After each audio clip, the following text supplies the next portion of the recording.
കർത്തൃനാമത്തിൽ എവർക്കും സ്നേഹവന്ദനം. ഇന്നത്തെ ധ്യാനത്തിനായി മത്തായി എഴുതിയ സുവിശേഷം 18-ാം അധ്യായം 27-ാം വാക്യം വായിക്കുന്നു.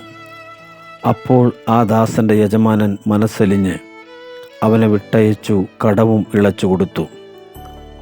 യേശുക്രിസ്തു പ്രസ്താവിച്ച ഒരു ഉപമയിലെ രംഗമാണ് സ്മര്യവാക്യം സൂചിപ്പിക്കുന്നത്.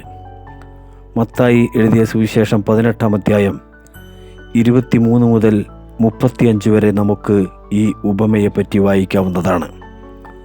10,000 താലന്ത് കടപ്പെട്ട ഒരുത്തന് ലഭിച്ച വിടുതലാണ് അത്ഭുതാവഹം. അവൻ നിസ്സഹായനായിരുന്നു. 25-ാം വാക്യത്തിൽ വായിക്കുന്നത് അവന് വീട്ടുവാൻ വകയില്ലായകയാൽ എന്നത്രേ. പരിണിത ഫലമോ അവനും കുടുംബവും അവനുള്ളതൊക്കെയും വിൽക്കപ്പെട്ട് കടം തീർക്കേണ്ട സ്ഥിതിയായി.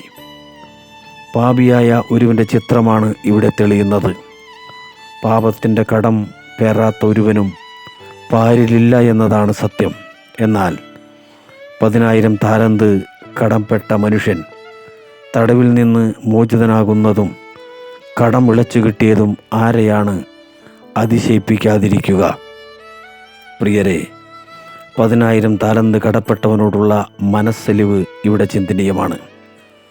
മനസ്സലിവുള്ള ദൈവം നമ്മെ പാപബന്ധനത്തിൽ നിന്ന് വിടുവിക്കുകയും പാപക്കടം ഇളച്ചു തന്നതും ഇന്ന് രാവിലെ നമുക്ക് ഓർക്കാം.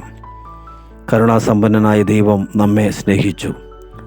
പൗലോസ് എഴുതുന്നു, എന്നാൽ നമ്മുടെ രക്ഷിതാവായ ദൈവത്തിൻ്റെ ദയയും മനുഷ്യപ്രീതിയും ഉദിച്ചപ്പോൾ അവൻ നമ്മെ നാം ചെയ്ത നീതിപ്രവൃത്തികളല്ല തൻ്റെ കരുണപ്രകാരമത്രേ രക്ഷിച്ചത്.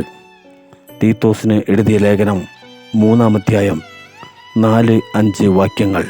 ഇന്നു രാവിലെ പാപക്കടം തീർത്തവനെ, പാപബന്ധമഴിച്ചവനെ നമുക്ക് ആരാധിക്കാം.